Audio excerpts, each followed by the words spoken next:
diz: eis-me aqui, Senhor. Depois que ele ouve a voz de Deus, na quarta vez que ele entende que é Deus,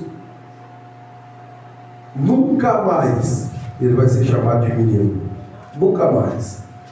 Depois que ele ouviu a voz de Deus, a Bíblia diz que ele vai ser chamado de profeta, sacerdote, juiz e homem de Deus.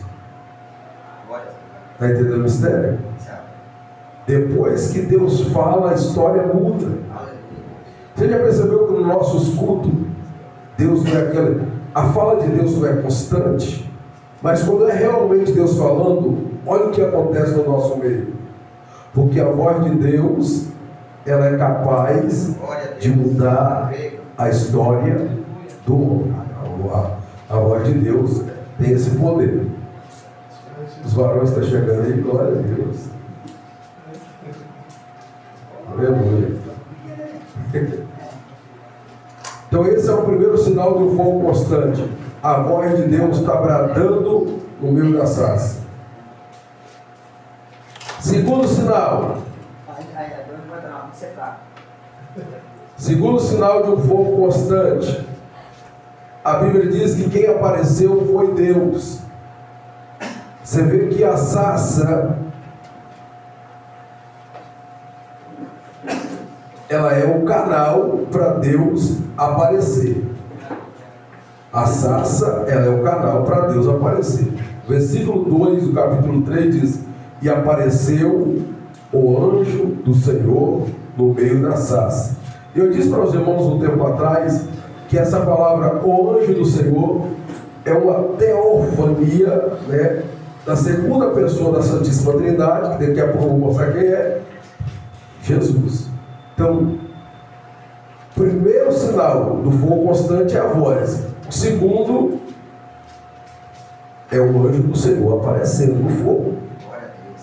Então, quando o fogo de Deus é constante, o homem some. Quem aparece é Deus. Deus tem que aparecer. Quando o homem aparece mais do que Deus, o fogo é estranho. É fogo de palha. É fogo de cabelo. Não é fogo constante. Todas as vezes que você vê o homem querendo aparecer mais do que Deus, desconfia. Aquilo ali não é um fogo estranho. Porque aonde tem fogo de Deus, a glória de Deus se manifesta. E a glória de Deus é essa daqui, ó, cavote. Eu nem estou usando o termo lá, eu estou direto. É o peso de Deus. É o grande peso da influência e da presença de Deus. Ou seja, aonde a glória de Deus, porque a glória de Deus está habitando na sarça ali, né? É bom que a gente entendemos aqui, é uma Shekinah, a presença de Deus visível no meio da sarça, e a glória de Deus. Então a glória de Deus, quando ela se manifesta, a sarça, ela deixa de ser sarça, ela se torna palco da glória de Deus. Isso é nós, tá aí, mas essa sarça é nós. Essa sarça não tem formosura nenhuma, quem olha não deseja, não tem. Ninguém quer ficar aqui, nem cobra ficava debaixo de sarça, porque ele pegar fogo e tudo. A nós. Terceiro sinal de um fogo constante: Jesus está no centro, né? Que é representando o anjo ali. A mensagem cristocêntrica no fogo no meio da sarça. Um dos grandes segredos da sarça é que o anjo, que é Jesus, apareceu no meio, em uma chama de fogo. O anjo apareceu no meio, que é uma teofania, que é o próprio Jesus. Então, aonde o fogo de Deus é constante, Jesus tem que ser prioridade. O irmão pegou fogo, mas falou mais do pregador, do cantor, do que de Jesus, esquece. É fogo de palha, é fogo estranho. Aonde tem um fogo constante de Deus, Jesus aparece. Jesus é glorificado, Jesus é verbalizado. Interessante que eu coloquei aqui alguns textos que revelam Jesus no meio. E o termo no meio, a ideia é de presença, é de estar junto, envolvido, intervindo. Então, convidar Jesus para o meio é interessante. Nós temos aqui o quarto sinal, né? de um fogo constante. Porque Moisés, o ministério de Moisés começa aqui, ó. O quarto sinal do fogo constante é a atração divina através da sarça. Ou seja, o fogo que está na sarça, Moisés está apacentando as ovelhas que nem é dele, é do seu sogro, porque pastor não tem o rebanho não, o rebanho é de Jesus. Um dia vai ter que dar conta. Seja pastor bom ou ruim. Meu Deus. Eu escrevi um livro, irmão. Está aí o negócio. Os pastores do Ai. O pau vai quebrar. Ai dos pastores. Só essa palavra ai. Porque essa palavra ai, ela expressa, né, dor.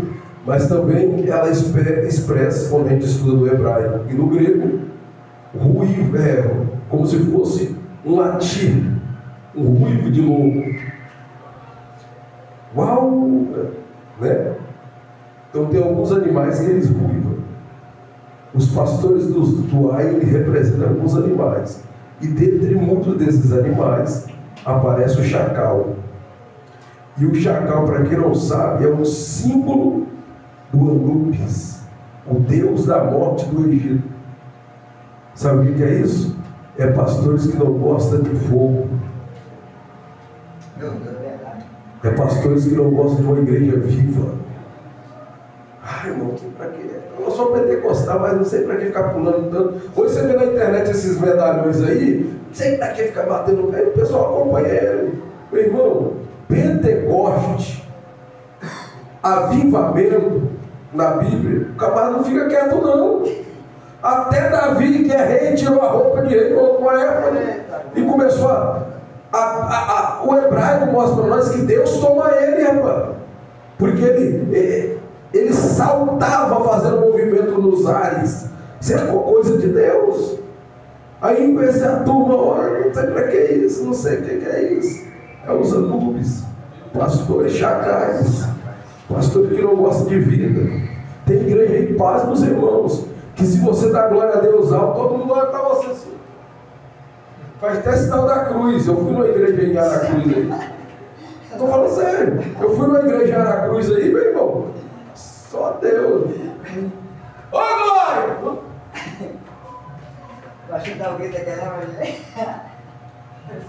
Aí depois o pessoal chegou para nós e falou assim: ô irmão, aqui não pode dar glória a Deus alto não, e nem falar línguas estranhas. Falei, mas aqui é a igreja de Jesus, é? É, mas o pastor ele proibiu. Falei, ih rapaz, encontrei um Anubis. Eu não gosto de avivamento. Só que o texto mostra que o rebanho, isso é para a gente aprender. O rebanho que tomava conta é Moisés, mas não era dele. Ele tinha que prestar conta ao sogro dele, que também não era tão coisa como era a mensagem simbólica. É isso aí. Mas a sarça, como eu já falei para os irmãos, é um espinheiro bravo. Nem é árvore. Só que Moisés, no capítulo 3, versículo 3, olha lá, ele olhou para aquela e fica, porque é uma constância aquilo. Moisés olha e para. Ele fica parado. Moisés era inteligente, ué. Fica olhando. 10 minutos, o fogo não apaga. 20 minutos, o fogo não apaga. 30 minutos, o fogo não apaga. Vocês... 1 hora o fogo não apaga. 2 horas o fogo não apaga. Moisés fica olhando aquilo, esse trem não vai apagar não, e ele percebe que já é diferente. Aí ele diz consigo mesmo: eu irei até lá e verei essa grande maravilha. Ele está dizendo que vai ver a maravilha porque saiu do limite dele, porque ele sabe que a sarça pegava fogo, virava cinza e acabava. Agora essa sarça, ela permanece no fogo e não se consome. Aí chamou a atenção de Moisés. Ou seja, Moisés vai ser atraído através da sarça. E quem é Moisés até então? Pecador homicida, rapaz. Ele matou o egípcio e saiu fugindo. Então ele carrega no bojo pecador homicida. Só que o fogo que estava na sarça atraiu o pecador homicida para se aproximar da onde Deus estava falando. O que é isso aqui, meu irmão? O que é isso aqui? É Deus. É Deus que faz isso. Ó, o que atrai os pecadores à presença de Deus é o fogo. É o fogo de Deus. A manifestação da glória de Deus atrai pecadores, atrai muita gente. Você pode, como nós estamos estudando, você pode aprender de grego, pode aprender de hebraico, pode exercer, pode aprender de um monte de coisa. Agora, se não tiver fogo, sua mensagem é vazia. Se não tiver fogo, sua mensagem não vale nada. Nada. Nada. É por isso que eu coloquei o seminário, investigadores da palavra, e fiz questão de colocar um círculo de fogo. Não adianta investigar a palavra e não gostar de fogo, de Pentecoste, de avivamento. Porque tem uma turma de teólogo aí que vira teólogo e já acha que... Quando eu era jovem, olha na internet aí mesmo essa turma. Quando eu era jovem eu pulava, eu rodava. A pergunta é: acabou o fogo? O que chama a atenção de pecador é fogo de Deus. Não é a letra, minha letra, meu conhecimento não. Ajuda, mas é o fogo de Deus que atrai. Vocês estão entendendo isso aqui? Glória a Deus, vamos lá. O quarto sinal do fogo constante: renúncia. É o quinto. O quinto sinal do fogo constante: renúncia. O fogo constante nos faz viver uma vida de renúncia. Deus continuou: não te chegues para cá, tira a sandália dos pés, porque o lugar em que estás é terra santa. Precisamos tirar as sandálias que atrapalham chegar ao que Deus quer. O que é isso, renúncia? Porque nós estamos vivendo um evangelho hoje dos inclusivos. Vem do jeito que está. Aí tem igreja de tudo quanto é jeito. Eu quero ser crente, mas eu gosto de fumar uma maconha. Tem igreja do maconheiro. Eles não gostam de liberação. Sou crente, mas eu quero ter 50 mulheres. Tem igreja que você pode ter 50 mulheres. Tem igreja que tem tudo quanto é gosto, irmão. Mas o maior sinal do fogo de Deus na vida de alguém é a renúncia. Eu tenho que deixar alguma coisa para trás. Tira a sandália. Irmão, tira, senão você vai ficar aí. Tira a sandália dos teus pés. E a sandália tem algumas razões. Quem estuda comigo já sabe. Tem algumas razões porque Deus pede Moisés para tirar a sandália. Uma das razões é que sandália na Bíblia acumulava sujeira. Quando Deus passa para o sacerdote, sumo sacerdote, você pode ler lá. Deus, ele passa a vestimenta da cabeça, tudo. Eles tinham que usar uma lâmina, escrito santidade ao Senhor na cabeça. Eles tinham que usar uma túnica, tinham que usar avental, tinham que usar peitoral, tinham que usar cirola. Era muita roupa, irmão. E hoje essa turma toda aí não gosta de roupa. Essa geração de nós não gosta de roupa. Deus recomendou para ser sacerdote, servir no altar, muita roupa. Põe lá. Só que Deus não diz que era para usar sandália. Por quê? Porque Deus já via que a sandália acumulava sujeira de fora e levava para dentro do santo do santo. Então quando Deus está dizendo para Moisés: Moisés, tira a sandália, ele está querendo chegar até Deus, porque o lugar é santo. Deus está dizendo: tira toda a sujeira guardada e deixa para lá, para vir até a minha presença. Porque na minha presença eu não aceito nada, absolutamente. Eu expliquei isso aqui para os irmãos. E uma das palavras sujeira, Romanos capítulo de número 12, né? Paulo está escrevendo um contexto para a igreja em Roma, né? Aí Paulo, ele disse: não vos conformeis com este mundo. O mundo ali é romano, e a palavra Roma, quem estuda sabe, o grego é um fluir de água sujeira. Então o crente mundano, ele está sujo e não sabe. É renúncia, irmão. Deus é renúncia. Esse negócio de viver do jeito que eu quero, fazer tudo que eu quero, é inferno na certa. Não vou nem falar inferno não, porque a turma hoje não gosta de ouvir inferno não. Eu escrevi um livro. Coral do Ai. Aí temos irmão, muda a capa, rapaz. O negócio dá medo. Vai dar medo mesmo. Você só está vendo a capa, está assustando. Você lê o livro, você... Por quê? Nós estamos querendo a glória de Deus com sandália. Aí entra um monte de tipo de sandália, sujeira. Outra coisa, eu falei para os irmãos, a sandália, naquela época, quem fabricava sandália eram os egípcios. E a sandália dos egípcios, qual o Deus representante na época do Egito? O Deus maior, o Ra, o Deus Sol. As sandálias do Egito, eu não vou mexer nisso aqui, não, senão vai pagar. Mas a sandália dos egípcios era terrível. Calma aí, deixa eu tirar aqui, eu já volto.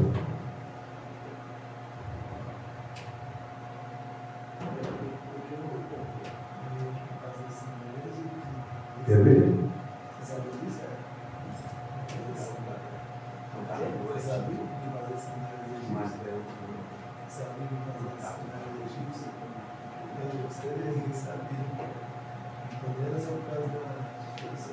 Deixa eu sair daqui, eu vou ver.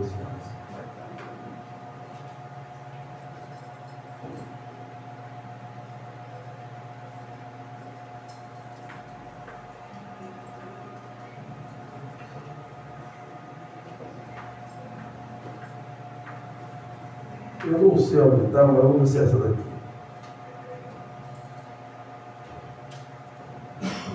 Acho que é essa daqui. Vocês sabem que nós estudamos aqui na pregação nível 3, com desdobramento para nível 4? Ó, vou lá na frente. Lá no começo. Ó. Aqui, ó. Acumulava sujeira. Isso aqui. Eu até coloco o texto ali de Pedro, porque tem gente que fala, mas isso aí era para sacerdote, irmão. Negócio de purificação era sacerdote no Velho Testamento, mas Pedro falou que nós somos sacerdotes santos. Aí pegou, né, irmão? Se eu não andar com a vida santa, eu estou no vento. Aí tudo aqui, ó, mostrando as variantes. Ó.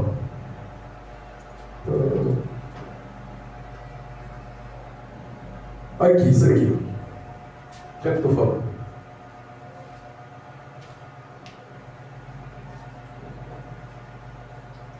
Sandália tinha cordas que amarravam as canelas, cordas que nos amarram. O que é isso? Tinha umas cordas que amarravam. Era como se Deus estivesse dizendo para Moisés: Moisés, na minha presença eu não aceito nada que te amarra. Nada que te amarra. Tem gente toda amarrada querendo ver a glória de Deus, amarrado no pecado. Aí tem aqui o texto, um monte de ó, tem um monte de corda. Jó falou de uma corda, ó, cordas de aflição, corda dos ímpios, cordas como armadilha. E se nós for mexer nisso, vai longe. Cordas que nos prendem. Aí eu coloquei uma observação aqui, ó. A gente tem que aplaudir. Lázaro foi, de fato, Jesus ressuscitou lá dele, ele já estava do outro lado. Só que o problema foi isso aqui. Quando Lázaro morreu, Jesus disse: vem para fora. E ele ressuscitou. Mas Jesus disse aos que estavam ali: desatai-o. Saiu aquele que estava morto, tendo os pés e as mãos ligadas com atadura e o rosto envolto num lençol. Então lhe ordenou: desatai-o. É Jesus me ensinando aqui: ressuscitar o defunto é comigo, desamarrar é com você, tirar a corda é com você, ressuscitar é com ele. Agora tirar as cordas que nos amarram é nós mesmo. E ninguém é bobo, todo mundo sabe que tem uma coisinha amarrando ele, né? Ó, ressuscitar é com Jesus, mas desamarrar é com nós. O que é desamarrar? O grego aqui, ó, lió, soltar, romper. Tem coisas que eu tenho que romper para me ver a glória de Deus, tá, irmão? Quebrar, destruir, dissolver, solta, derreter, desligar. Olha um monte de palavras. Tem coisa que é muito mais do que uma corda, meu irmão. Tem coisa que eu tenho que quebrar. Quando eu aceitei Jesus, não é nem para eu estar falando isso, não. A igreja que eu aceitei Jesus tinha um hábito de 2 vezes na semana visitar a casa, visitar os lares. Chegamos lá numa casa, irmão, os irmãos consagrados, quando pisou assim, caiu o demônio. Eu era novo convertido na época, eu fiquei até arrupiado, todo entrar sangue, eu não tenho poder. A mulher, o céu quebrou, tudo rolando. E era a casa, e a casa que nós fomos evangelizar, era católico, apostólico, romano, todo mundo era. A irmã Josuíta tinha 79 anos no catolicismo. Quando nós oramos para a filha dela, que ela foi liberta, aí os irmãos, quando saiu dela, foi para lá. A irmã Josuíta, diante de Deus, eu estava um dia, ela falou bem assim, irmão, pastor, o diabo entrou naquele quadro lá, ó, eu vi. Aí o pastor, nós vamos orar com isso aí. Não, pastor, quebra tudo. Ela era católica, 79 anos, catolicismo, irmão. Ela mandou quebrar a imagem de Maria, um monte de coisa lá. Quebra esse quadro. Irmão, não precisa quebrar não, nós vamos orar. Quebra tudo, que a partir de hoje eu sou crente. Aceitou Jesus, saiu quebrando tudo, irmão. Aleluia. Quebrou tudo, não precisa nós passar mais não. Ela mandou quebrar tudo. Que negócio, quebra tudo, joga fora. Por quê? Tem coisa na nossa vida que nós temos que quebrar, mandar embora, tá? Aí tem mais, ó. Particularmente significa soltar algo amarrado e preso. Por exemplo, tirar a sandália, o grego. Linho é o grego, que está te amarrando. Quando Deus está dizendo uma coisa, Moisés, tira a sandália do teu, reduz. Para você chegar na minha presença, tira tudo aquilo que te amarra na caminhada. Tudo aquilo que te amarra. Oh, Deus. Ah, meu Deus, o que me amarra, eu fico distraído com o TikTok, Kawaii, eu gosto de tanta bobeira, em vez de estar lendo a Bíblia, aí o céu grita, tira a sandália do teu pés. Mas o que eu vou ganhar? Eu vou te dar a revelação que eu não dei a Abraão, nem Isaac, nem Jacó, nem quem ganhou de você. Você será lembrado até no século 21 e depois. Olha eu falando dele aqui. Estou falando de Moisés. Eu vou falar do que Deus revelou para ele. Vou falar no hebraico ainda, para vocês verem. Só que para Deus revelar segredo a Moisés, tem que tirar isso aqui. Tem gente que, essa geração é uma geração de gente doida, irmão. Vê um homem de Deus usado aí, um homem de Deus. Ô irmão, faz uma transferência de unção para mim. Ô irmão, faz a transferência de unção. É como se o irmão fosse o dono da unção, né? O pastor. Ô pastor, um homem usado, por Deus mesmo, um homem usado. Ô pastor, ajoelha, eles ajoelham. Pastor, em nome de Jesus, faz a transferência de unção para mim. O pastor, não consigo fazer isso não, irmão. 6%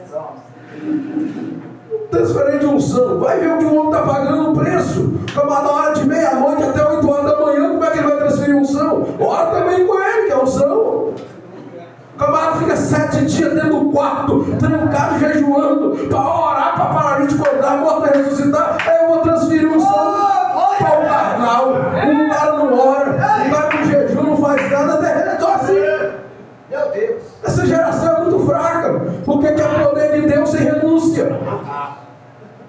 Quer poder de Deus sem tirar as cordas que amarra ele.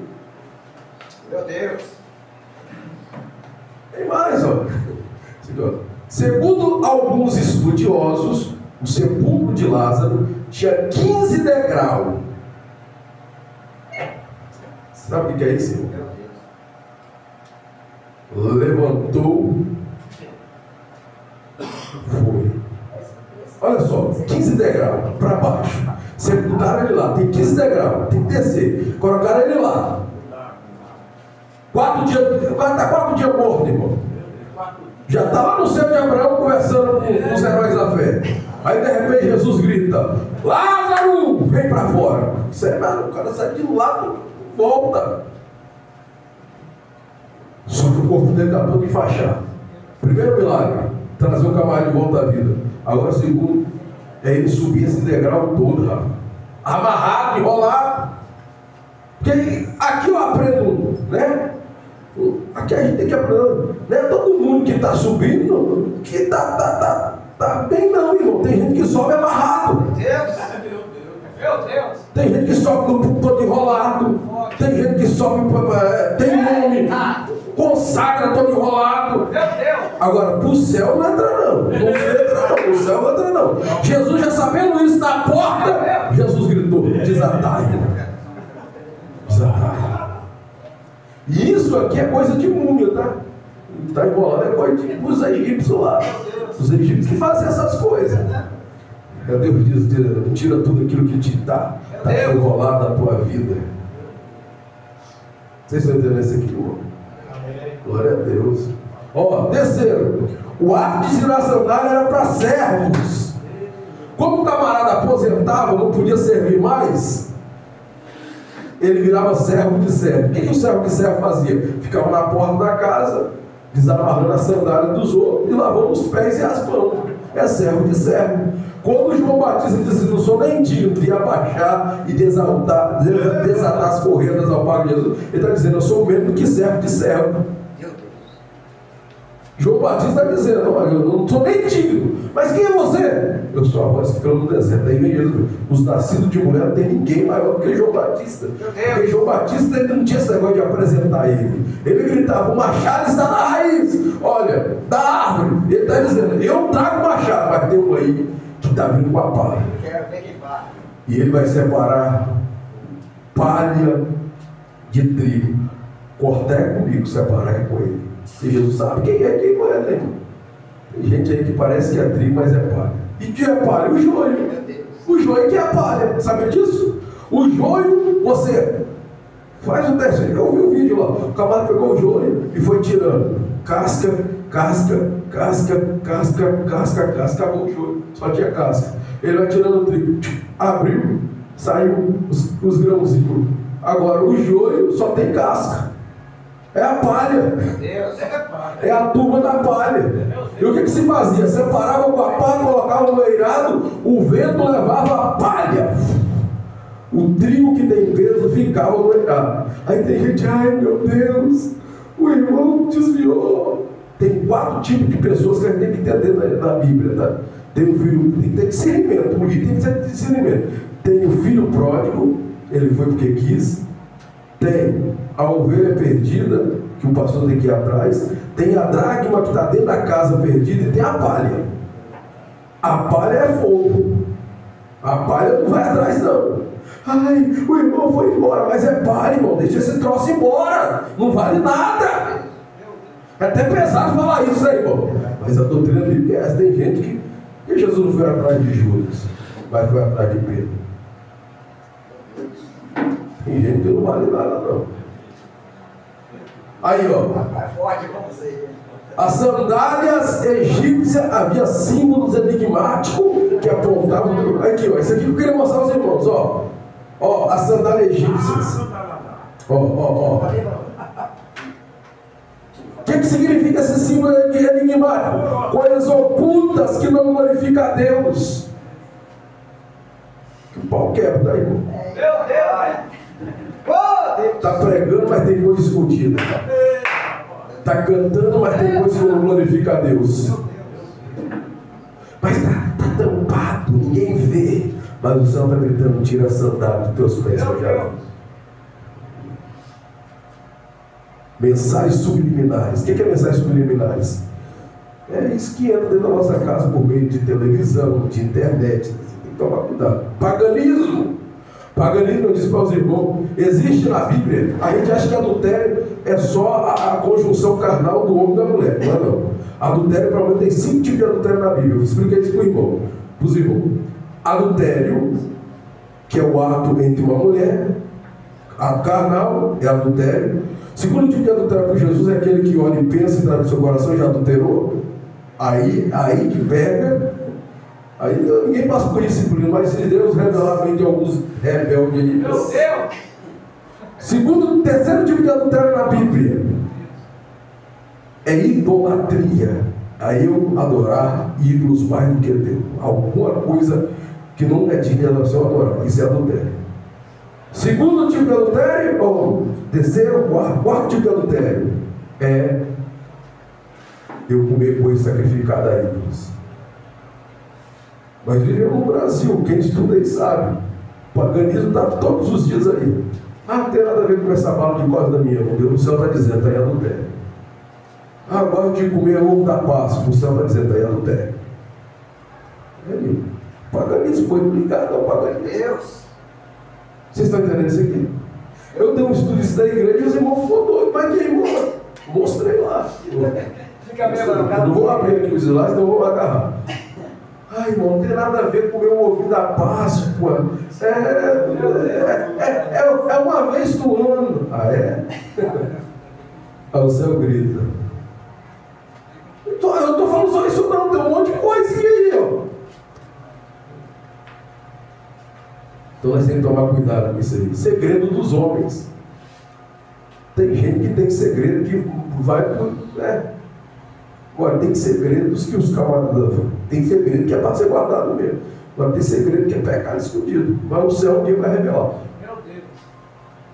E no dia do juízo final aparece tudo, tá? Irmãos, eu escrevi um livro, o Ai Ai Ai, o Coral do Inferno. E no livro eu coloquei o seguinte: vai para o inferno. As pessoas que vão para o inferno não é pessoas ruins, não. As pessoas que vão para o inferno é as pessoas que tiveram a oportunidade de reconhecer Jesus e nunca reconheceram Ele como o único e suficiente salvador da tua vida. Tem mais outras coisas. Então nós temos que tomar cuidado. Tira a sandália, isso é renúncia. Eu tive que abrir isso aqui para mostrar aos irmãos, tá? Vamos voltar lá.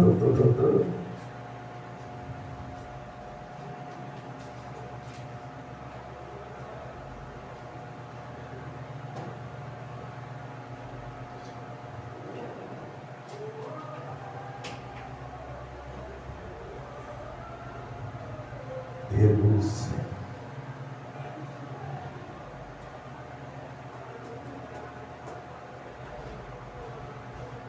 Olha um monte de coisa que eu já falei aqui. Tá bem, né? Oxi. Vamos lá que eu vou.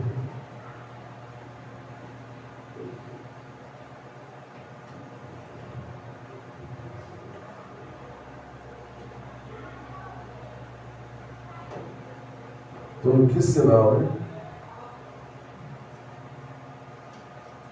Sexto sinal de um fogo constante. Revelações da grandeza de Deus. Aonde Deus se manifesta e alguém tem esse fogo constante, haverá revelações da grandeza de Deus. Estou falando de revelações de grandeza de Deus. Não é inventar não, irmão. Vou te falar a verdade. É difícil Deus me dar revelação. Deus me dá revelação quando eu estou muito envolvido mesmo, que eu consigo. Revelação sim. Tem gente que eu tenho o dom da revelação. Mentira, não existe isso na Bíblia não. Eu tenho o dom da revelação, só basta eu chegar na igreja, Deus já me revela tudo. Rapaz, a camarada aí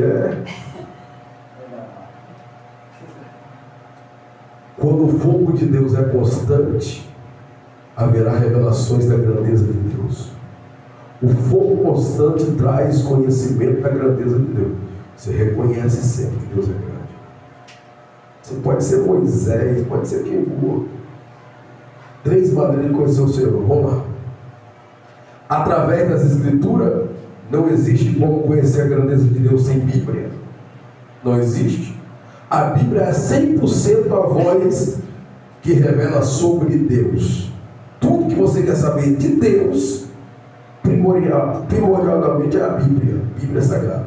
Segunda forma de conhecer Deus, de forma progressiva.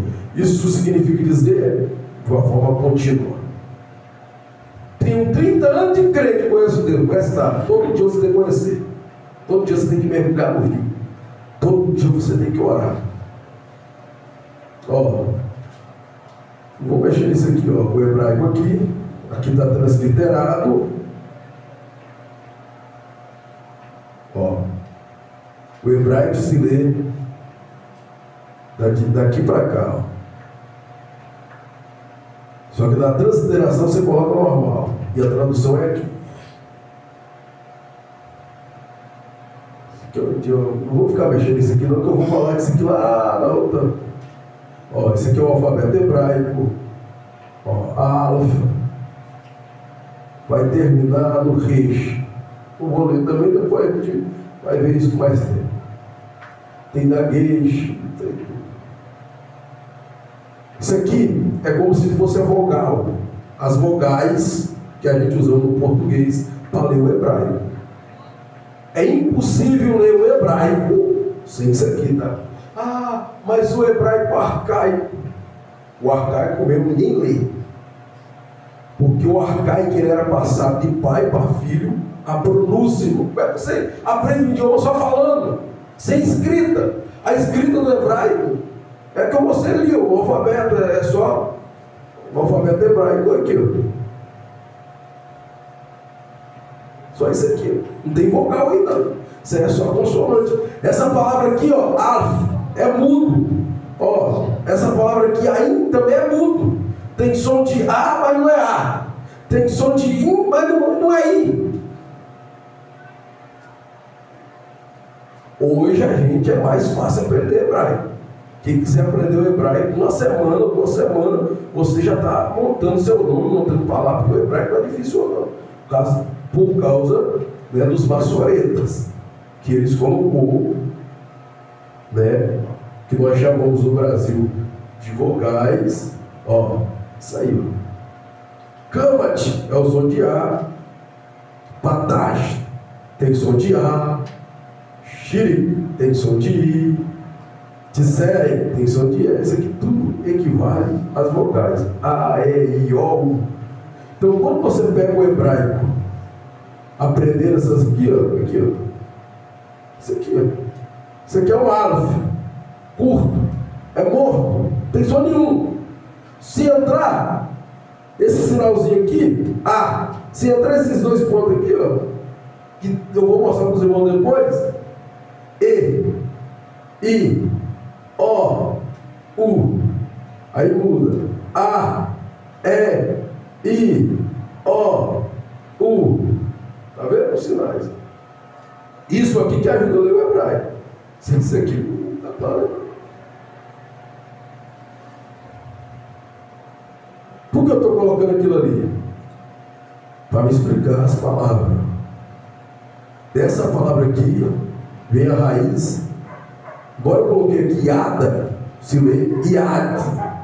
Yad, que significa conhecer. É um texto. Conheçamos ao Senhor. Conhecer no sentido de intimidade, relacionamento e experiência direta. Conhecer aqui não é apenas saber fatos, mas é experimentar, se relacionar profundamente com Deus. Quando nós diz conheçamos, ele está falando de uma comunhão, de uma intimidade. Não é conhecer Deus. Bom dia, Deus. Boa tarde, Deus. Boa noite. Conhecer é você saber onde ele mora.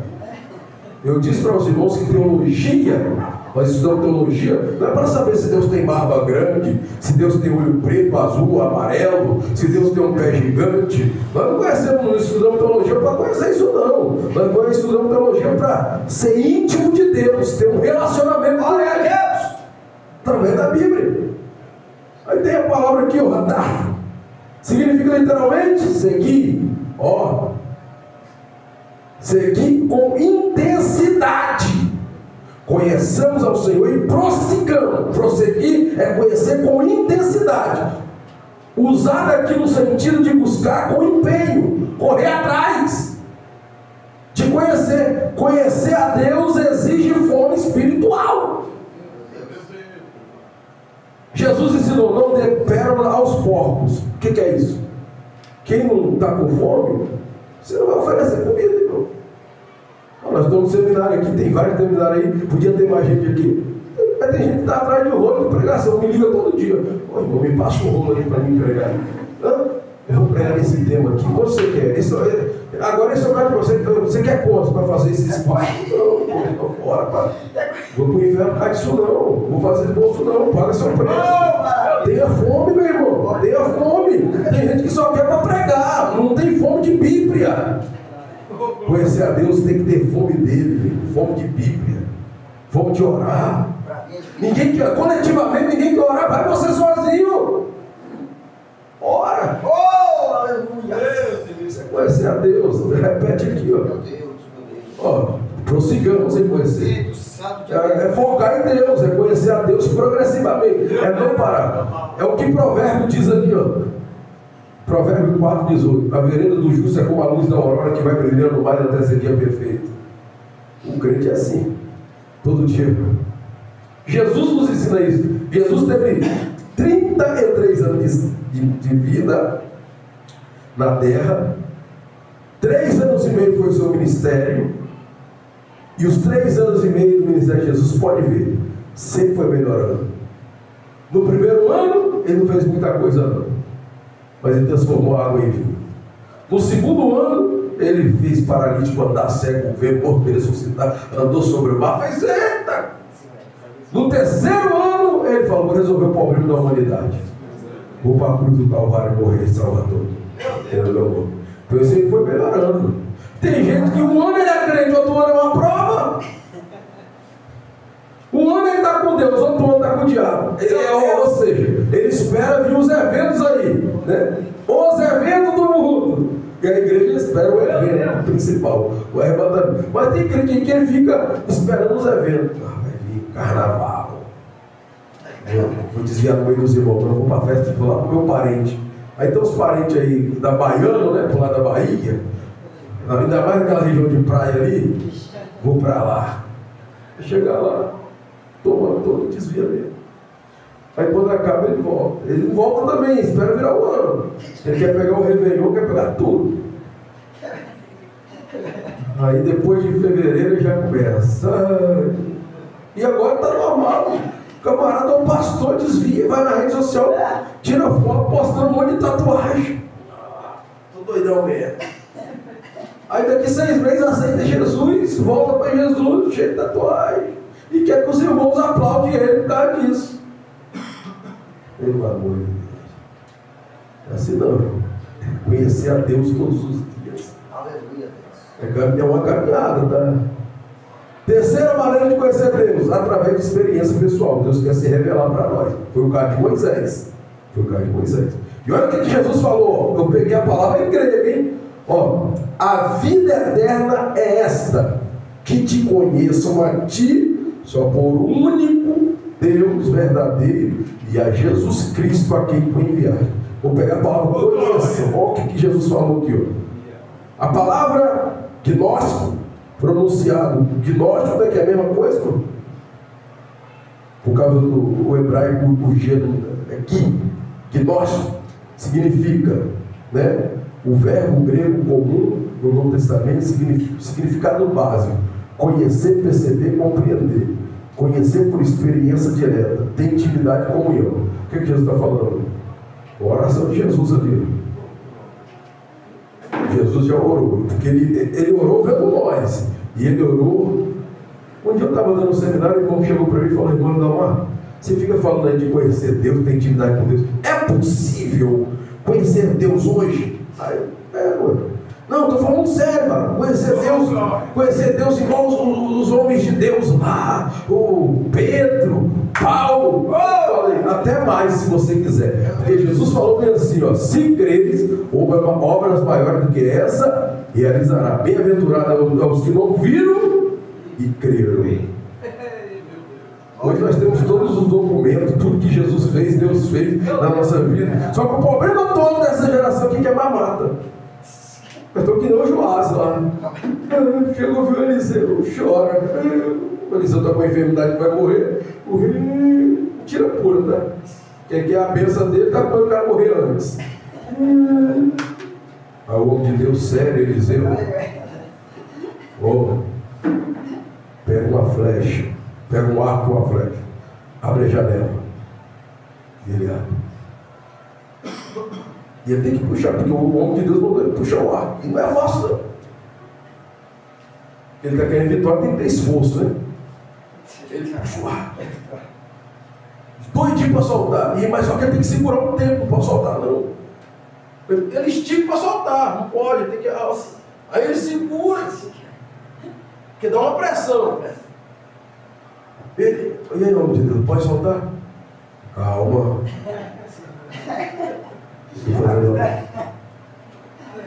Glória. Aí eu disse, calma, deixa eu colocar minhas mãos sobre a tua.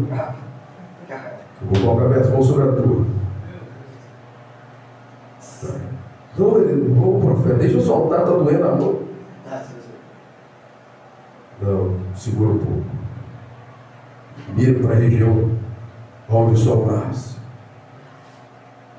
Solta! Quando a flecha vai voando, eles gritam: flecha do livramento do Senhor contra os sírios. O rei, né? Achando, olha, isso que eu queria. Acabou ainda não, tá? Não consegue, irmão. Tem gente que quer coisa de Deus, mas o cara não consegue espiritual. Pega flechas e fere a terra. Fere a terra. Aí o rei morto, tipo esses crentes, vai lá fora, morrendo tem 2, 3, tá bom, faz mais coisa. Quando ele se levanta, Eliseu fica, ele diz que Eliseu se indignou com aquela atitude dele. Eliseu foi irado. Eliseu esperava rapaz, que tu ia ferir a terra 5, 6 vezes, para Deus te dar vitória perpétua contra o sírio. Só 3 vezes vão obter a vitória e nunca mais. O que é isso? É uma turma. Eu quero vitória da parte de Deus. Aí o pregador levanta muita glória. Eu não vou dar glória porque é pregador falando. Então vai para casa ruim mesmo. Se você veio com dor de barriga, vai voltar com dor de cabeça. Eu estou pregando na igreja esses dias, a nossa fé é testada. Aí está um tocador ali para casa do irmão. Ele, ô pastor, você vai pregar? Me dá um paracetamol. Eu no púlpito, me pedindo remédio. Eu falei, o que foi que é? Ô pastor, você não tem um dipirona, um paracetamol aí? Aí eu isso não. Falei, irmão, você está passando tanto por quê? Tu morrendo de dor de cabeça, mano. Eu falei, ó, se você não tiver em pecado, Jesus vai te curar. Porque tem enfermidade que é devido ao pecado, tá? Aí Jesus não cura, não. Se você não tiver errado, Deus vai te curar. Aí me passaram e falou, pastor, o irmão, estenda a mão, vou orar para o irmão aqui. Depois, daqui a pouco, ele vai orando, rapaz, no culto. Ele pegou aquele violão, começou a tocar e terminou. E aí? Foi embora. Não pega paracetamol mais não, irmão, porque Jesus cura. Nunca mais me pedindo remédio, rapaz. Meu Deus, aí é luz. Você primeiro fala assim, irmão, ora com azeite na minha cabeça para me ser ungido. Se não fosse curado, aí eu dava remédio. Só que está pedindo remédio da oração. Mas estou vendo um período de tempo, irmão, porque essa turma é engraçada. Essa turma não quer profundidade com Deus, não. Ó, prove e veja que o Senhor é bom. Salmo 34. Prove. Tem gente que prova de tudo na terra, né? Tem uns que ficam até viciados aí e nunca larga mais. Tem que provar Deus de verdade, experimentar Deus na alma. Tem gente que gosta da obra de Deus, mas não experimentou Deus ainda. O que é experimentar Deus? É fazer o que ninguém fez ainda. Não. Preciso fazer um negócio diferente. Experimentar Deus no profundo, irmão. No profundo. É alguém olhar para você e falar, rapaz, esse camarada não é ficar, né? O camarada às vezes ele começa a jejuar e ele fica doido, acha que ele é mais santo que todo mundo. Não é fanatismo não. É você envolver no mundo de Deus, envolver tanto com Deus, que não é fanatismo, é você envolver tanto, mas tanto com Deus. Que você se entregar para Deus de forma absoluta. E nada dessa terra, absolutamente nada, te tirar a atenção de Deus. O convite para observar de longe. Não é um convite para observar de longe, mas para experimentar na prática. Deus quer ser conhecido, não apenas estudado.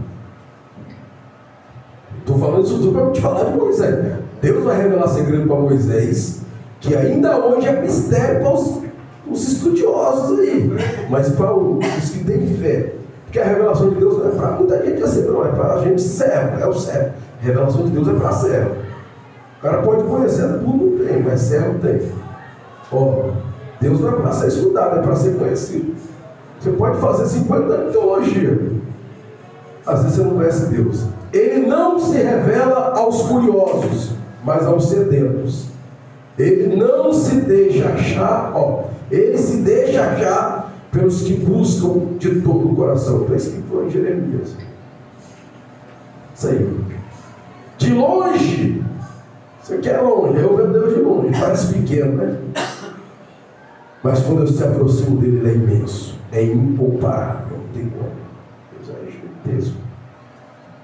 Fala de experiência pessoal. Quando você tem uma experiência pessoal, tem coisa assim, meu irmão.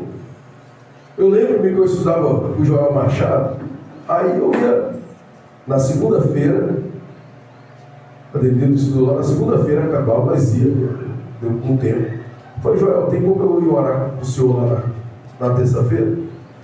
Você quer ir, meu filho? Vamos. Aí ainda não era igrejona que é hoje não, era a caverna do Joel. Era lá no porão, a casa dele. Aí eu comecei orando lá. Aí às vezes eu ficava, posso ficar por da noite? Jejuando. Rapaz, você vai ficar sem comer. Não, já tô acostumando. Aí ficava lá na quebra de maldição no culto de terça-feira. Só fui me preparando. Um dia, uma irmã, ela era membro da igreja lá de Alto Laje. Ela veio da casa dela, que ela morava em outro bairro, Cariacica, para Alto Laje. Só que ela só tinha a passagem de vinda, não tinha de ida. Aí acabou o culto, ela ficou com vergonha de pedir o pastor Joel o dinheiro de passagem para voltar. E ela não tinha mesmo. E quem sabe, lá em Alto Laje, você tem que descer para pegar o ônibus lá, né? Lá embaixo, onde indo para o Itacibá. Então ela desceu sozinha, ficou olhando, Senhor, eu sou crente, eu não posso curar o rolê dentro de providência aí, Jesus. E a passagem era barata, mas a irmã é crente, não pode pular o rolê também não. A irmã no ponto, uma senhorinha. Aí ela fala mesmo assim, que passava o ônibus, ela olhava para dar sinal, não era o dela. Passou uns 4 ônibus que não eram dela. E ela começou a orar no ponto de ônibus, fazer assim, ela sozinha. Senhor, tu sabe que eu sou crente. Eu não posso pular o rolê para Jesus. Me ajuda, tem misericórdia de mim. A passagem é pouca, Senhor, me ajuda. E ela está batendo o pé. De repente, ela sentiu que a sandália dela entrou debaixo de um pé de um negócio de capim. Encheu de terra. Ela baixou para limpar. Ela tinha desenterrado uma nota de R$50. Glória a Deus. Ela desenterrou a nota de R$50. Glória! Quando ela pegou a nota, o ônibus dela passou na hora. Ela entrou. Aí ela voltou na outra terça-feira, contando o terceiro. A igreja foi impactada. Essa é a experiência. Deus, ele tem essas coisas, irmão. Mas outras coisas, é uma das experiências. Deus ainda, ele se manifesta no nosso meio. Deus ainda, ele traz coisas à tona. Precisamos buscar uma experiência pessoal com Deus. De longe Deus parece pequeno, mas de perto Ele é imenso, Ele é grande, Ele é extraordinário, Ele é capaz de fazer coisas profundas. Glória a Deus. Aqui, ó, olha só, isso aqui que eu queria falar para os irmãos, ó. Ainda na mesma revelação, do capítulo de número 3, Deus continua falando. Aqui no capítulo 6 é Deus falando ainda por intermédio das... E falou mais Deus a Moisés e disse: eu sou o Senhor. No versículo 3: eu apareci a Abraão e a Isaac e a Jacó como Deus Todo-Poderoso. A palavra hebraica aqui é El Shaddai, que é título. É título deste nome aqui em hebraico. Que esse nome aqui em hebraico eu já mostrei para os irmãos. as quatro vogais, Yud, Re, Vav, Re, que depois foi traduzido Yahvé, Javé, né, que hoje em português fala Jeová. Mas Deus está falando para Moisés: ó, eu apareci a Abraão, a Isaac, a Jacó, como Deus Todo-Poderoso, mas pelo meu nome, ó Senhor, não lhes fui conhecido. O que é isso? Só porque Moisés,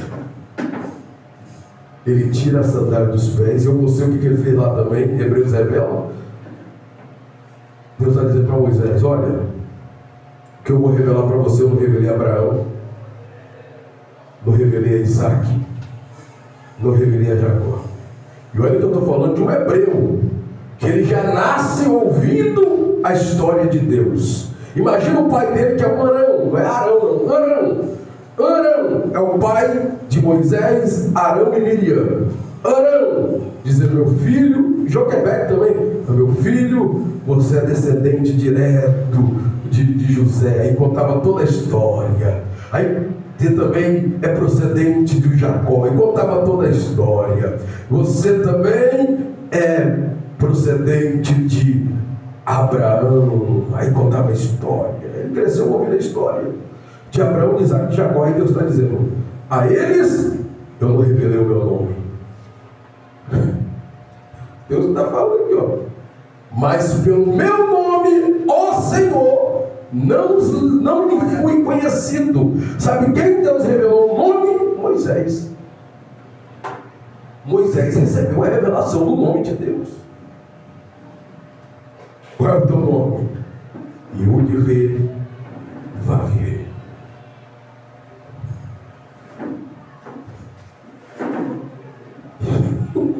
Yud, Re, Vav, Re. Eu sou, né? Soberano, eterno, Criador. Eu vou mostrar no Êxodo. Aqui eu estou falando do fogo e da chamada, mas lá eu vou mostrar a grandeza desse Deus que se revelou para Moisés. Então Moisés, ele vai ser o que será por causa da revelação de Deus na vida dele. Então, quando Deus se manifesta através, que é Deus mesmo, fica na expectativa. Deus quer te revelar grandes mistérios. Grandes, não é pequeno não. Sétimo sinal do livramento de Deus: o fogo constante traz ao meu conhecimento o Deus de livramento, né? Que Deus tem uma proposta. Por isso desci a fim de livrá-lo da mão dos egípcios, para fazê-lo subir daquela terra, uma terra boa, ampla, terra que manda leite e mel, no lugar dos cananeus, tal. Desci a fim de livrar. Deus não é indiferente ao sofrimento do seu povo. Ele desce em ação, mostrando que está presente e se importa. Isso é uma linguagem, ó, quando a Bíblia diz que Deus, eu desci, teologicamente, isso é uma linguagem antropomórfica, né? Atribui ações humanas a Deus. Mostra que é mostrar a iniciativa divina em salvação. Porque eu explico melhor. A palavra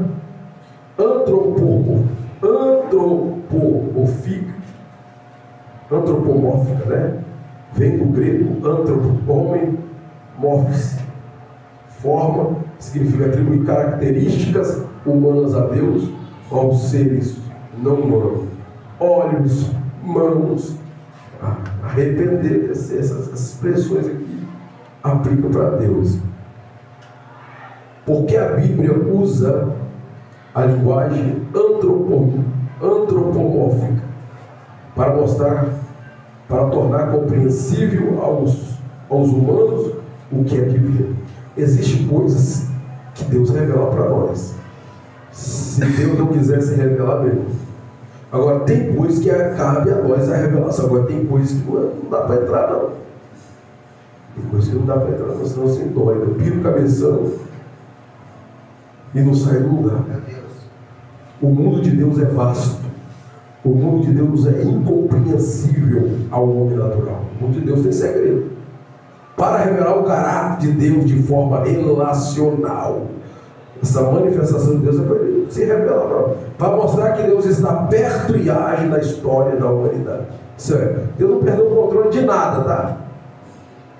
Deus não perdeu o controle de nada. Salmo 24: do Senhor é a terra e a sua plenitude e tudo que há. Deus está no controle da minha vida, da tua vida. Deus está no controle da vida, das famílias. Nada. Meu Deus. Deus, vou mostrar quem é Deus. Livrar das mãos dos Egito. O Egito aqui representa opressão, escravidão, dor e limitação. Deus age para libertar do domínio humano e do sistema de opressão. Quando o homem quer, Deus entra para libertar. Não existe nada, absolutamente nada, que Deus não liberte o homem. Se querer, se querer. Se ficar com essa mão, que nessa turma aí de casa de recuperação, fica 6 meses lá, preso em cativeiro. Primeiro dia que ele tem oportunidade de sair de lá, vai usar droga. Não quer libertação não. Não quer libertação não. Está lá para passar um tempo. Mas quando o homem quer libertação, ele se esforça. Tem que se esforçar.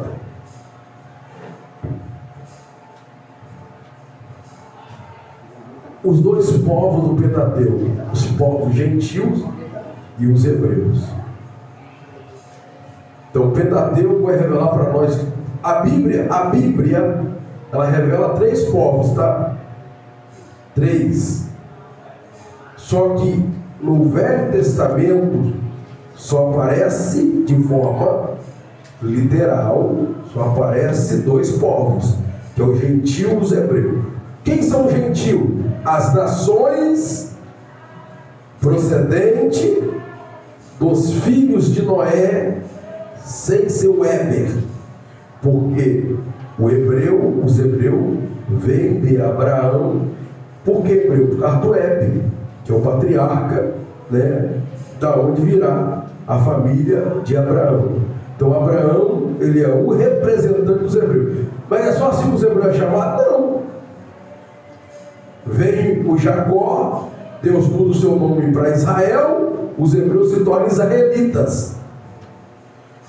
O Jacó tem um filho por nome de Judá, que literalmente o nome de Judá significa louvor.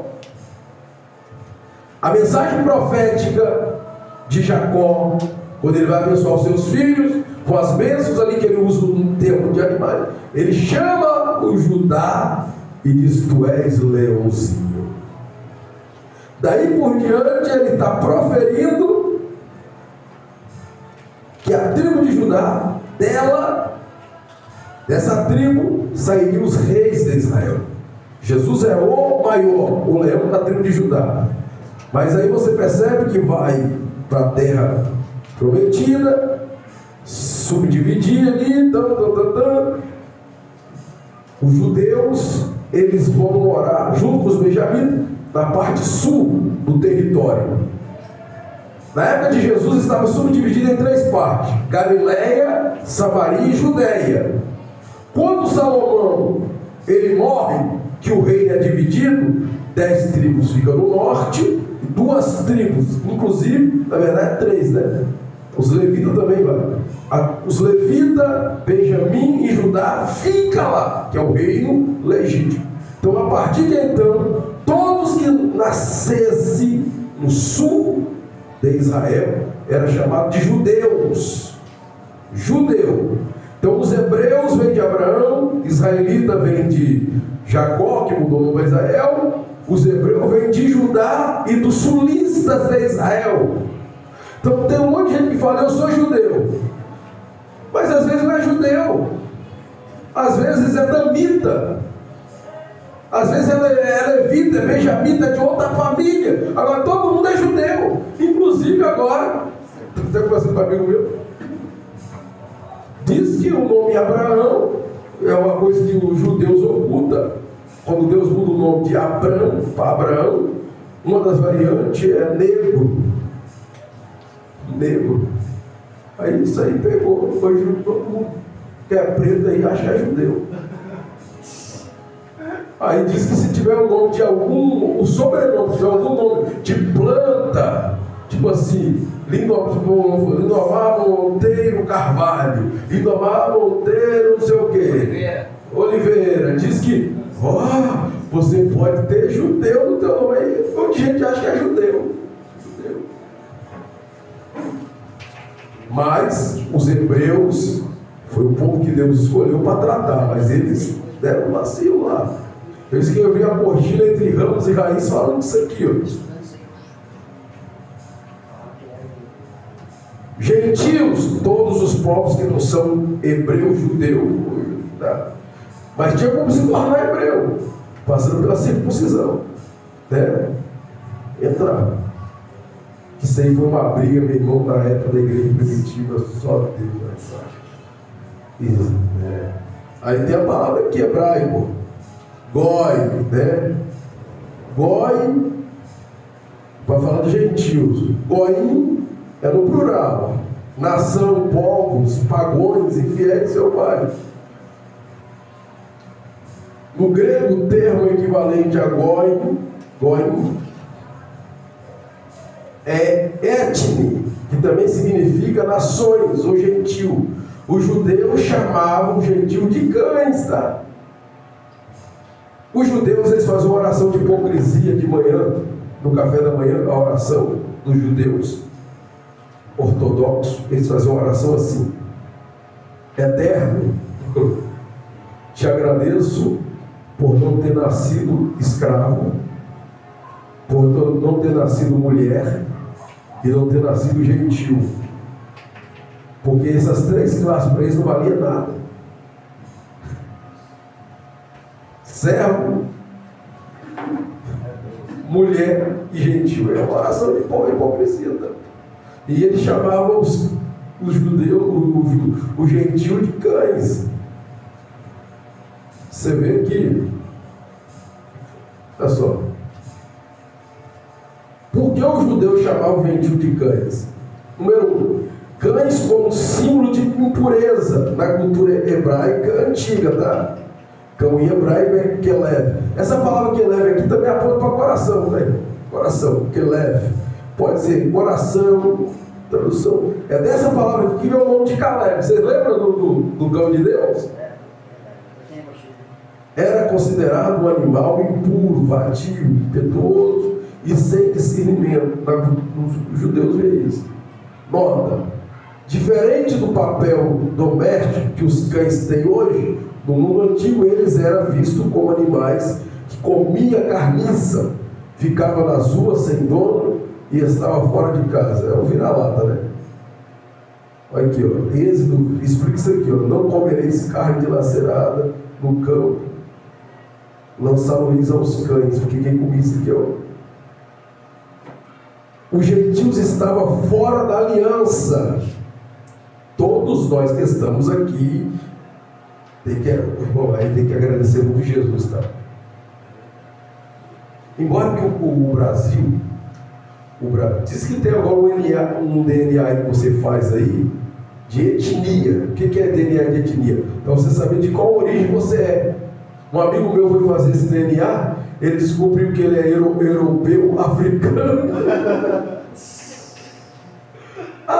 Tinha até alemão lá na ficha dele, tudo quanto é lógico, é o Brasil. O Brasil é mistura de povos, hein, irmão? Pode ser que tem judeu aqui, pode, sei lá, mas é tudo. Mas nós não era digno de salvação, meu irmão. Os gentios estavam fora da aliança, os judeus servia como o povo da aliança, eleitos por Deus. Olha que estou tentando falar sobre isso. Nota, os gentios, por não participarem da lei, do templo e da promessa, eram considerados forasteiros, pagões, impuros, espiritualmente semelhante aos cães, sem dono, sem lei, sem aliança. Aqui, ó, vocês sabem, né? Disse o filisteu a Davi: sou eu o próprio filisteu. Golias está se colocando na posição de cão. Então, um desdobramento para isso aqui. Para vires a mim com o pau. O filisteu amaldiçoou Davi pelo seu Deus. Golias é quem usa a expressão aqui, mas ironicamente ele está zombando de Davi por se aproximar dele como um cajado, como se fosse espantar um animal de rua, um cão. Mas quando Davi diz: quem é esse circunciso filisteu que não tem aliança? Nas entrelinhas, Davi está chamando ele de cão. Nota, Davi não via Golias como gigante, isso aqui é certo. Via como um animal incircunciso, sem poder espiritual. Nenhum momento Davi falou que Golias era gigante. Nenhum. Meu Deus. Nenhum momento. Porque quem tem unção interessa o tamanho do problema. Sabe que Deus resolve. Jesus e a mulher canané, falando gentil, local, região de Tiro e Sidom, território pagão fora da Judéia. Ou seja, Tiro e Sidom estava mais próximo da Galileia. E a Galileia, para os irmãos terem uma ideia, na época de Jesus, os galileus não tinham moral na Judéia. E olha que fazia parte de Israel. A Galileia era chamada de Galileia dos gentios, porque povos entravam lá. Mas Jesus, ele morou na Galileia. A região que Jesus morou foi a Galileia. Ele sai de Nazaré, primeiro milagre, Caná, Galileia. Morou, Nazaré, Galileia. Mudou, Cafarnaum, Galileia. Palco do ministério dele, Galileia. Poucas vezes Jesus foi para Jerusalém. Jerusalém só ficou nos anais da história da igreja, porque Jesus disse: ficar em Jerusalém até que o Paulo seja vestido de poder. A base da igreja começa em Jerusalém. Mas o ministério de Jesus foi poucas vezes em Jerusalém. E às vezes que lá fora tentaram matar ele, porque ele bagunçava mesmo. Jesus chegava lá, via os cambistas dando facilidade ao povo, porque a lei dizia que cada um tinha que levar um cordeiro na Páscoa, tinha que separar, olhar se tinha defeito, né? Ficava 5 dias observando, porque não, aí o sacerdote comprado, Caifás e o Anás, que era tudo negócio de política, facilitou para eles, contratou o pessoal que vendia o sacrifício lá no templo, mas era de qualquer jeito, vendia rolinha, pombinha, carneiro, cordeiro, vendia de qualquer jeito. Aí o pessoal vinha de casa sem trazer a oferta, comprava no templo. Aí Jesus chegou, não dá não. Oh, meu Deus. E eu disse que ele rebentou, pegou o chicote, deu o couro, virou, gaiola para lá, soltou aí. Aquilo ali é o seguinte, o zelo que ele tinha. O zelo que ele tinha. Isso foi no pai dos gentios. A mulher cananeia, gentia, não judia, morava entre os filhos. Situação: ela busca cura para a filha endemoniada. Um clamor materno e desesperador. Ela vai até Jesus. Não importa quem é, mas ela vai até Jesus. Aí Jesus usa essa fala: não é bom tomar o pão dos filhos e lançá-los aos cachorrinhos. Jesus não usa o termo cachorro ou cão. Jesus usa o cachorrinho por quê? Aqui Jesus está usando uma expressão comum entre os judeus na época, que chamavam os gentios de cães. A palavra usada no grego aqui é quinário, cachorrinho, cãozinho de casa. Cãozinho de casa, diminutivo de quion, cão. Ao invés de usar a forma grosseira, né, que os judeus usavam, cães vadio, Jesus usa o termo suavizando e domesticando o que já sugere misericórdia implícita. Jesus já fala isso com olhar de misericórdia, né? Então ali Jesus vai resolver o problema dela. Então, os gentios que somos nós, valia nada, é os povos do Pentateuco. Depois vai aparecer um terceiro povo, que é a igreja, né? Agora a igreja, irmão, ela não é procedente de Abraão, de Isaac e de Jacó, ela é procedente dos filhos de Noé, das nações. A igreja é procedente de Jesus, tá? Quando Jesus diz assim: edificarei a minha igreja, edificarei a minha igreja. Quando ele diz edificarei, ele está dizendo, olha a fala dele: edificarei a minha igreja. Faltavam 10 dias para ele morrer na cruz do Calvário. Ele está proferindo como se fosse uma profecia: edificarei a minha igreja. É o verbo do futuro do presente, é algo que vai acontecer ainda. Por que ele não diz edifico a minha igreja? Porque ali não tinha como ele edificar a igreja. Edificarei no Calvário. Então, quando Jesus ele vai para o Calvário, que ele é ferido com a lança ali no lado, a igreja já está aparecendo ali. Porque a Bíblia diz que Jesus foi ferido lá. Eu já mostrei aos irmãos, Salmo 22, versículo 6, que a apostila ali revela o coqueluces, tola, né? O verbo ali, o hebraico é tola, é aquele que morre para gerar filhotes. Só que sangue e água revela trabalho de parto normal. Antigamente, estourou a bolsa, chama a parteira. Sangue e água revela trabalho de parto. É alguém nascendo. Lado, Adão. Porque Jesus é chamado de segundo Adão. Primeiro Adão, Deus faz ele dormir um sono profundo. Quando dormir da costela, do lado, ele levantou uma mulher, a Eva. Agora Jesus lá, morto, ele não está vivo. Porque a vitória nossa vem na ressurreição, mas na morte dele, a igreja nasce. Quando ele morre, aquele sangue, aquela água está gerando um povo das nações. E mesmo, esse povo é a igreja, tá? É a igreja de Jesus. A igreja nasceu ali. Nós vamos estudar a revista agora, vocês tomem cuidado, porque vocês estão chegando nela, eu já estudei ela. Eu tenho a CPAD, a igreja de Jerusalém. Vocês tomam cuidado, porque algumas coisas eles vão falar da igreja, você tem que prestar atenção, tá, irmão? Tem que prestar atenção, porque você estuda a igreja, você vai ver que é muito mais do que aquilo.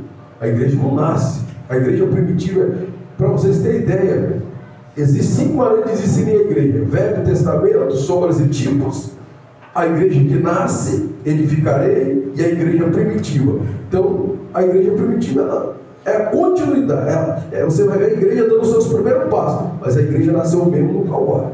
Paulo fala sobre isso em Colossenses, Efésios, essas aí falam do nascimento da igreja. Na sua morte nós nascemos. Ele morreu. Você vê que a Bíblia mostra para nós, é tão detalhada a Bíblia, que Jesus ele vai para o Getsemane. A Bíblia diz que ele ora e seu suor se tornou grandes gotas de sangue, mas não diz que saiu água. A Bíblia diz que Jesus ele é esbofeteado é tapinha, não é murro.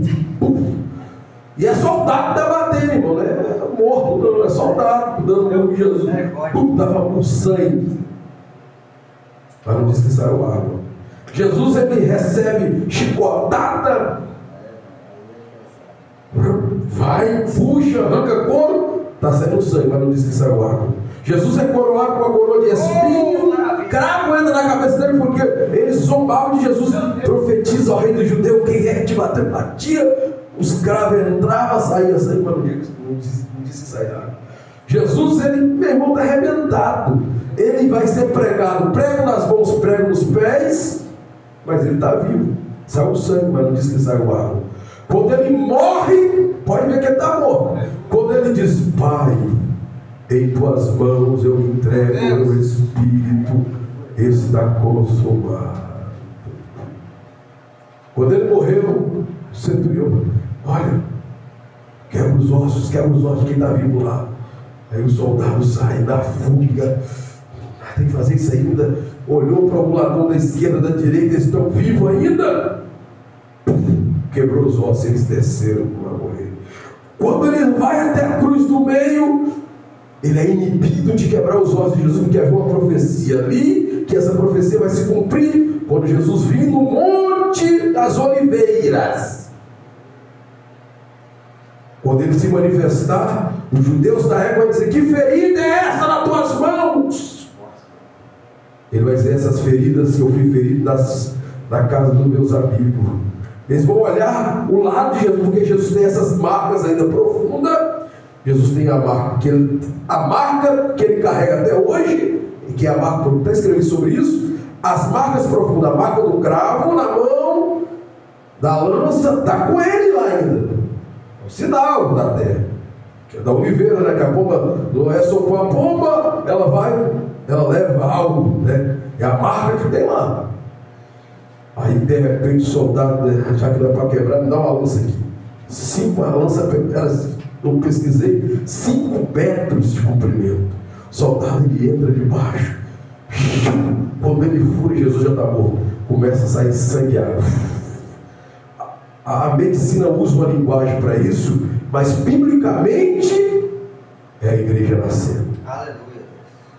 Aquele sangue e água ali é a purificação, é a redenção, é o rendimento. Aí o que João falou: vem para o que era seu, e os seus o rejeitaram, mas todos os quantos receberam e creram no seu nome, deu o poder de ser chamado filho de Deus.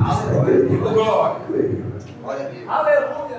Aí a Bíblia diz em Romanos capítulo 11 que nós fomos enxertados, louvados de Deus. Não era de nada não, irmão. Nós temos que andar de joelho. Eu estava falando esses dias. Nós temos que falar, glorificar Jesus, honrar Jesus, falar que Jesus é bom, porque o que Jesus fez por nós ninguém faria. Meu Deus.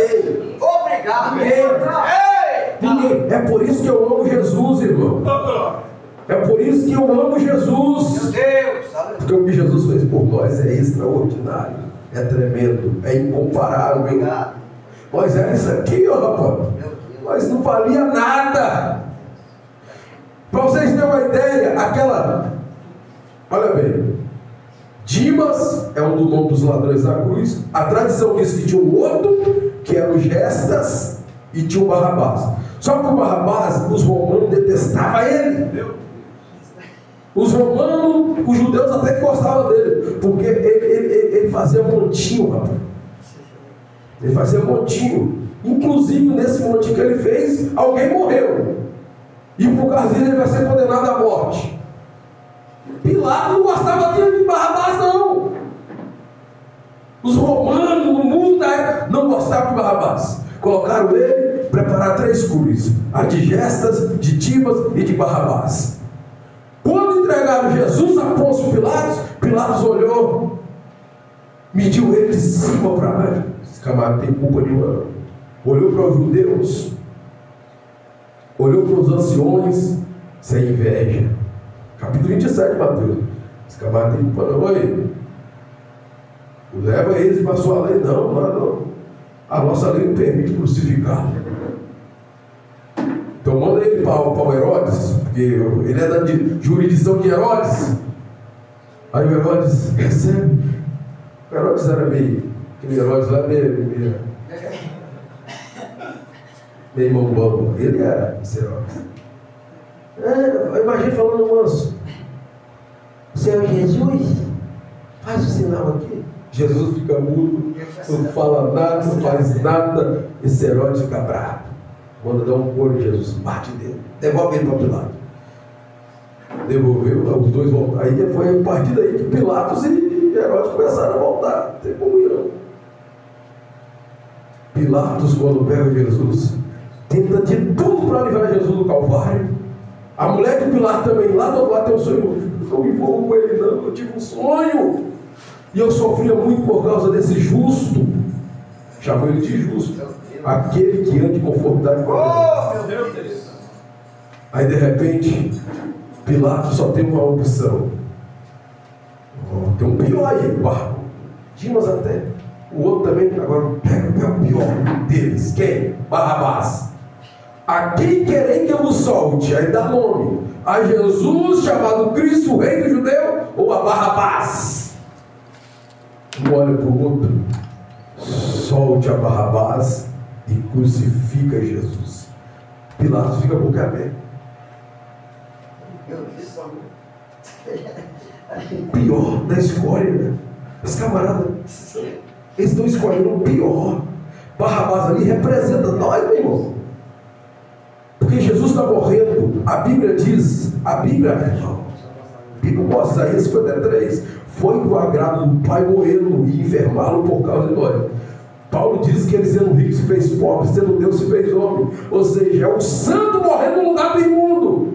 Só que não é só Barrabás. Jesus é morte vicária, é morte substituta. Não era para ele morrer, era para nós estar lá. Mas ele vai morrer para a igreja nascer. Glória a Deus. O diabo ele pode brigar com o judeu, com qualquer gente, mas com a igreja não encara. Estou falando da igreja, não estou falando tempo não, tá, irmão? O crente que o céu vê ele como igreja, meu irmão, pode se levantar salvo, pode se levantar inferno, pode se levantar o capeta, pode se levantar tudo, a igreja atropela. Nada para a marcha da igreja. A igreja é poderosa em Cristo Jesus. O poder de Jesus está na vida da igreja. Então a igreja não é, procedente dos descendentes de Noé, de Abraão. A igreja é de Jesus. Glória a Deus. Se a igreja é de Jesus, quem manda nela é Jesus. Se o pastor aí, tem pastor desavisado que ele fala assim: fulano não vai pregar na minha igreja. Meu irmão, se a igreja for de Jesus, nem que Jesus mata o pastor para colocar fulano para pregar. Prega, porque a igreja é de Jesus. É Jesus que manda. Quem manda na igreja não é empresário, não é dizimista. Meu Deus. Quem manda na igreja não pode, irmão. Não pode, não pode. Ah, eu sou empresário, o meu dízimo é gordo. Daí, quem manda na igreja é Jesus. Ai, eu fui um dia desse na igreja aí a filha, meu pai é presbítero, o segundo dirigente, grandes coisas. Quem manda na igreja é Jesus. Depois você vai ver o ponto lá. Ai, a minha família é o peso da igreja, meu irmão. Deus tira e coloca outra família. Porque quem manda na igreja é Jesus. A igreja é dele. É ele que levanta, é ele que... Por isso que quando estamos dirigindo o culto aqui, a Bíblia diz, eu vou falar isso aqui não hoje, depois. Porque Jesus, eu vou mostrar Jesus em Gênesis 1. Jesus aparecendo em Gênesis 1. Vou mostrar para vocês lá que Jesus está lá. Colossenses diz que Jesus ele é o cabeça da igreja.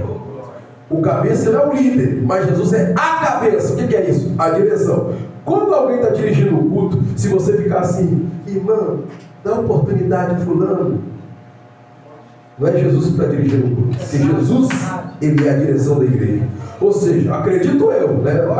Pelo menos eu sou das antigas, irmão. Quem vai dirigir o culto é o se for domingo, se for sábado, sei lá, ele tem que ficar pelo menos um dia todo em jejum para ter orientação. Senhor, quem eu vou dar oportunidade, quem eu vou, quem é, Senhor? Porque tem gente que você vai dar oportunidade e mata culto.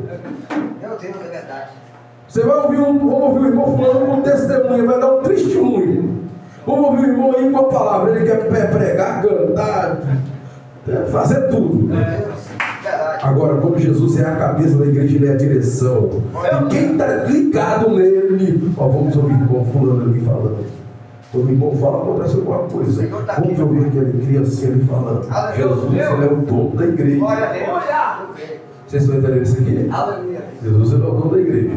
Então, esses três povos, não dá mais para continuar, mas semana que vem, irmão, eu vou continuar daqui, As 5 grandes dispensações do Pentateuco, para a gente começar a Gênesis. Tá bom? Deus abençoe os irmãos, em nome de Jesus. Ora por mim, irmãos. Quando vocês for orar, lembrem de mim nas vossas orações, para Deus nos dar graça cada dia mais estrutura. Glória a Deus. Para ir vencendo com a glória de Deus. Os irmãos colocam de pé por hoje.